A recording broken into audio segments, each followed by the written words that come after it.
Hello Rightards and welcome back to another new Vegas Run video. Today we gonna be a rootin' tootin' son of a gun, only using what the Cowboy perk tells us we can use. This includes revolvers, repeaters, dynamite, and knives. Let's get right into the video. We start off today by going straight to our special stats. We take 6 strength, 8 perception, 7 endurance, 1 charisma, 5 intelligence, 8 agility, and 5 luck. For our tag skills, we take explosive, guns, and melee weapons. Then for our traits, we take built to destroy and what else but skilled. While in Doc Mitchell's, we steal our first weapon, the fucking knife, and we make like a Muslim over in the UK and take our knife over to the school. The only difference being we're not stabbing children, we're stabbing giant mantises. We then lockpick into the safe so we can get a few items, but mostly we're here for the stealth boy. We then bring our knife to a gun, or however the saying goes, and steal Trudy's 6-shooter revolver, the 357 Magnum. We then use our greasy little fingers to lockpick the shed outside, stealing some moonshine and then heading over to Chet, that way we can buy the perfect complement, some dynamite, baby. We'll keep that in mind. Now, if you're not gonna buy something, get out. Oh fuck. No, wait, hold on. Wait, hold on.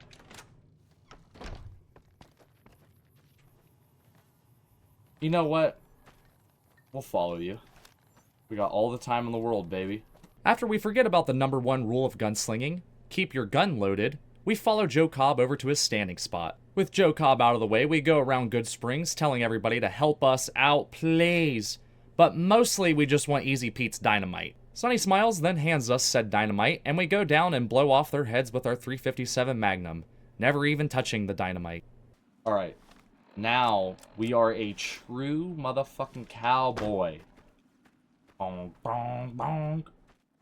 Like Spike trying to switch my camera around. Yeah. Oh, you don't like that when I do the little two-step? Oh yeah, imagine we doing a sundown, gun down, and I'm doing this. You ain't gonna hit nothing, buddy. And then I turn around and go right into your head. With our cowboy hat and some deeds done under our belt, we finally get our cowboy name, Houston McGreed. Because baby, what's mine is mine. And what's yours is also mine. With powder ganger disdain in my brain, we head over and slice these guys' heads off, then head over to their other camp. Oh shit! Did you find me? Or did I find you? Okay. Oh! Shit! Come on. Let's do this. Wanna dance, monkey? You like that? Yeah, I did. While in Prim, I load a bullet of confusion and store it in this NCR trooper's head. I holster my gun, making him hesitate. I then pull out a knife from behind him and stab him. As a true cowboy, we remain neutral, so we go in to stop the convicts. I enter through the top floor of the Bison Hotel and throw some dynamite down the hallway. Considering that all these hallways are dark, we have a lot of throwing to do. Oh yeah, take me to your friends, dude. Is that what you want to do? You think that's the smartest decision? Oh, I tried to trap him. At least these guys got trapped. What the fuck? No, not until you die from this dynamite. Gosh, damn.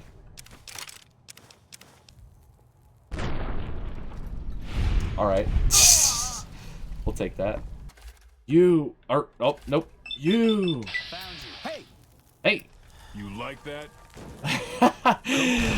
Right into the trap. Fuck you! Why did that do nothing? After we finally kill the escaped convict's leader, we take a little nap. And as a rootin' tootin' shootin' cowboy, we can't have no lawman bringing us down. So we take care of Deputy Beagle by throwing a piece of dynamite at his feet. With no lawman standing in our way, we head over to the Vicky and Vance Casino, where we blow everybody up with dynamite. My mind is telling me no, but my body is telling me yes. Yeah! Murderer!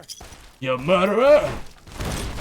Okay, man. Or, am I a liberator? You gotta think about these things before you just talk out loud.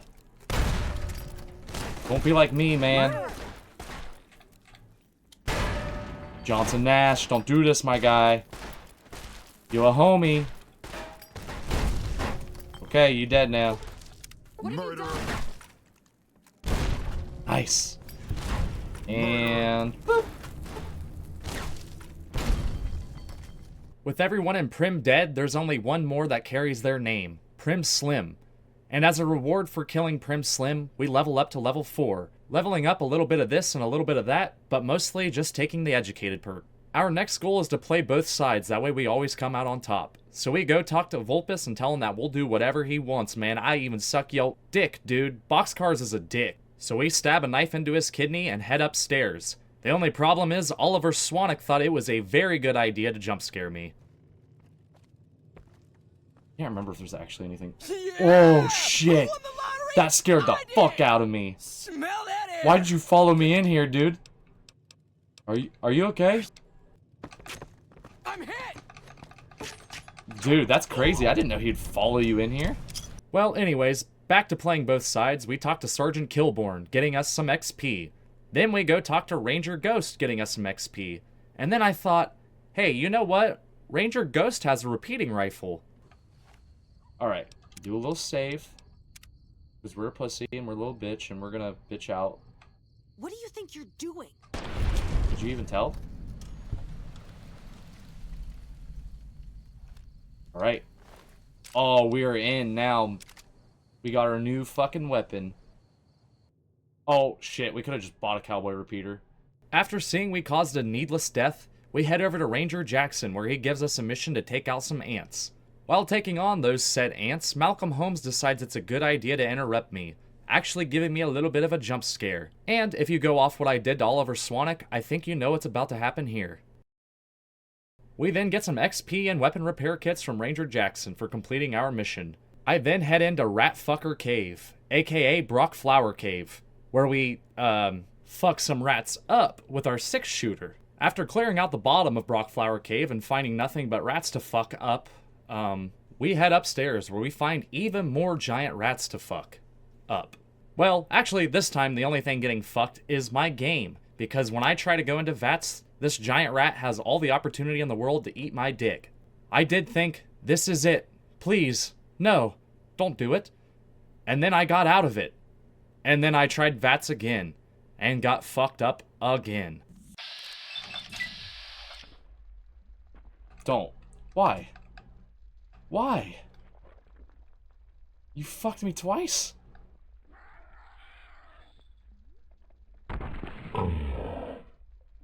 Dude, that is so gay.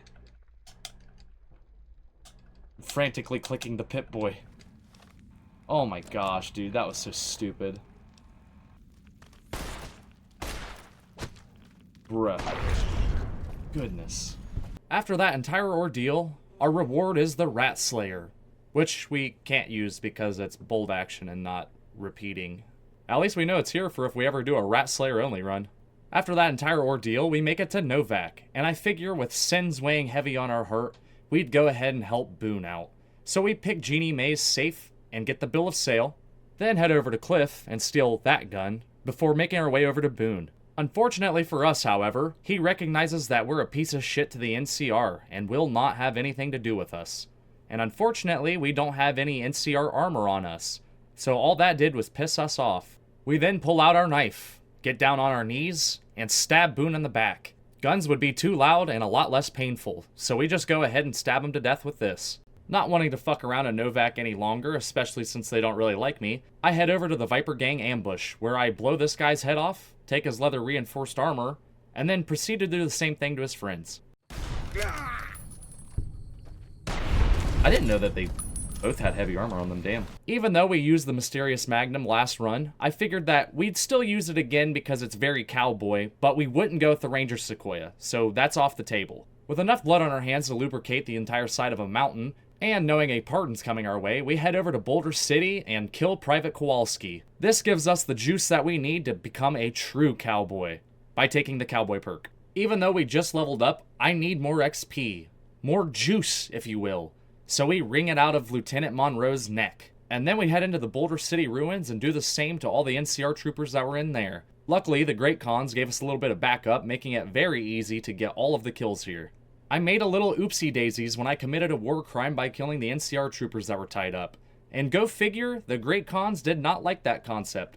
So they all come at me at once, bro. Their bullets really hurt us, but with the power of God and anime on our side, we put a stop to their dastardly deeds by trying to stop us. With the sins of the great Khans transferring over to their fathers, we head inside and kill Blondie McBaldboy and his boyfriend Jessup. With an entire chamber of that gun unloaded into Jessup's head, we can steal his engraved lighter and move on with our day.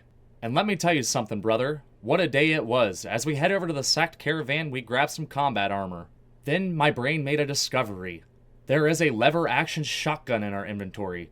So we head over to Old Lady Gibson and get that shit repaired right away. We then make sure we put it to no use at all, as we go over to the Crimson Caravan and start shooting them with that gun. The first bunker was very easy. It consisted of people that had like almost no weapons at all, and they all came into that bathroom, that way I could kill them. Among the dead pile of bodies lies Ringo.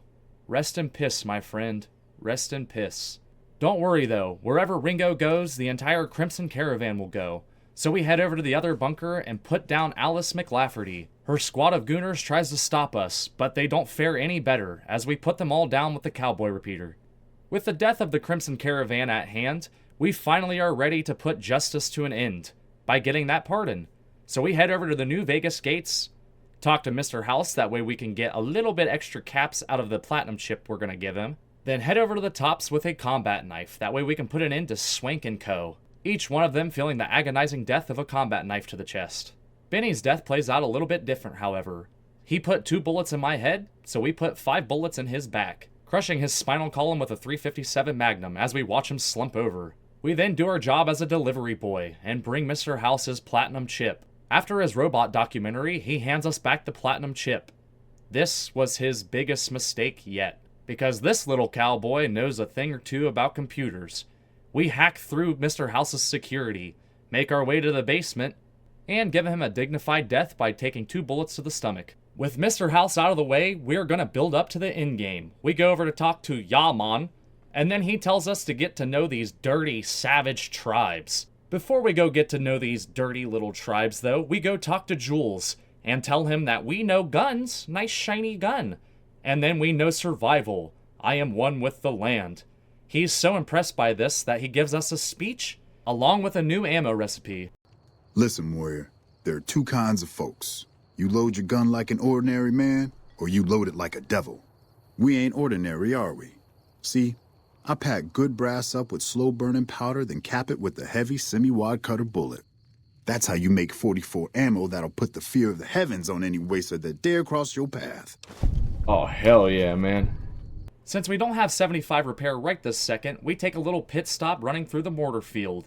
The minute Pearl gets done spewing her bullshit, we start unloading. At first it seems that Pearl doesn't want to go down with her ship, but the minute we behead one of her constituents, she comes running right back in, only to have her head taken too. That just leaves this one guy scrambling around like he's in a fever dream. We broke him. Broke his will. Back to base. Once we make it inside of Loyal's shack, he suddenly dies of a heart attack to a few bullets to the chest. Even though I'm pretty sure Jack doesn't have to die, he has a name, so we kill him. With the boomers out of the way, we finally have enough repair to make those special Magnum rounds, or as I like to call them, Satan Seaman loads. With Satan Seaman load in our hands, we head over to Cottonwood Cove and head up river. These dudes in skirts seem like a better representation of California than the NCR ever was. Little did they know it's my Second Amendment right to have this gun, so I store all my bullets in their heads. Once inside Caesar's tent, I focus fire down on him as much as I can. Then they horde up and I run outside of the tent. Even with all of Caesar's bodyguards, we still manage to kill him right through the crowd, being the first one to go. They then all line up and take it like a man. With the Legion powerless to stop me, we head into the weather station. There you are. Oh shit. You like that? No, I didn't. You guys are actually really strong. Shit. You like that? I'm hit. I'm hit and I can't move. Those are paralysis bullets, buddy. Once inside the Lucky 38 bunker, we murder the Silver Boys in our way, and then embrace the lasers as we install the Platinum chip. After installing the platinum chip, we refuse to go home. Instead, we head down to the BOS bunker and start taking out all of the guards that were at the front door. Turns out Satan's load was more than a match for all of their armor, as the bullets just sink right through like a hot knife through butter. This time we do handle it a little bit differently though. I don't destroy the entire bunker, I just wanted to see if I could actually take on the paladins. That was it. The Great Khans, however, will not be so lucky. As we enter Red Rock Canyon, I head into Papa Khan's longhouse. They pin me down in Carl's room, and I have my way with them. The minute Papa Khan comes through the door, I blow his brains out, and then I finish off his children. I make a quick stop to make more of Satan's load, I think we have earned it, then go back and talk to Yaman. He lets us know that the Securitron army has been upgraded, and that we still have a few more tribes to get to know. Unfortunately, the only thing I know is Brain Splatter. Big Sal and his Omertas try to stand up to me, but he is slain in battle. I pity the rest of the named NPCs this time around, and don't kill them. As a gunslinger for hire, we take Ethel's proposal to go kill Heck Gunderson for her husband. We take out Heck Gunderson as easily as the breeze blows, then our fun-loving, cannibalistic Mortimer, followed up by Marjorie the murderer. Their murderous spirits flow through me though, as I throw the rest of my dynamite into a crowded room, killing travelers, gamblers, and white gloves alike. After the ectoplasm drained from my asshole, we go talk to Walter Phoebus, who gives us 400 caps and a big yeehaw for killing Heck Gunderson. With all the tribes dealt with in their own way, we tell Yes Man that we're ready. We are then free to make our way to the El Dorado substation. Hope we don't run into a Legion troop. Let's just get there. Oh no! Well, okay, this was our first time. Since you haven't pissed... So what? Screw you. Whoa. Whoa. Mysterious Magnum with a good load.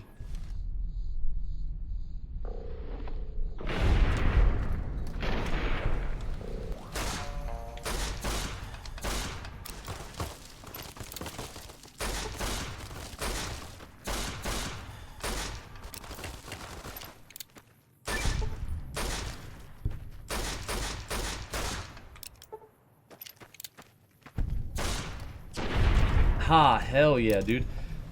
After taking care of the pathetic NCR hit squad, we head into the El Dorado substation, kill the remaining NCR troopers there, and power on the El Dorado substation. We get a sweet shot of us running around in our new Cowboy duster, and tell Yes Man that our body is ready for the endgame. Once on the dam, we give the Centurion a lesson he'll never forget by etching it into his brain with a bullet. The rest of the small fries don't really stand a chance either, as we make our way down to the elevator. Oh, so I'm one of you? You won't do it? Nice. Didn't even realize. Hi!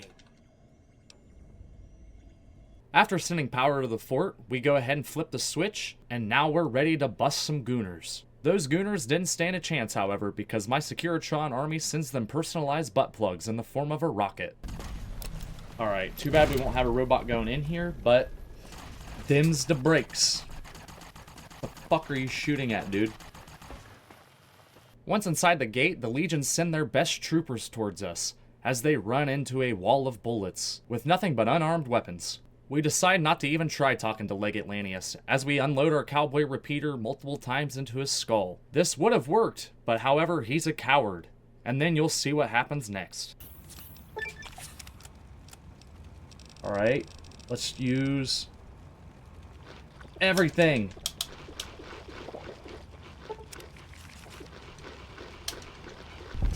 No, that's not what I meant. Oh my god. What the fuck just happened? Holy shit. What the fuck was that? Holy shit. Next time around, we're a little bit luckier, however. As Legate Lanius starts throwing his grenades, he catches his own people on fire. Daring all the chaos, we manage to get a headshot on him, finally putting end to Legate Lanius. As we reach the gates, we use our mysterious magnum to mysteriously put a bullet in between General Oliver's eyes, and then watch as the rest of them burn to a crisp. Yes Man does what he does best and sucks us off, and we finally beat New Vegas as a cowboy. If you enjoyed this video, leave a like. If you didn't, leave a hate comment. This has been Riot Red RPG. Bye. And so the Courier's Road came to an end, for now. In the new world of the Mojave Wasteland, fighting continued, Blood was spilled, and many lived and died just as they had in the old world. Because war never changes.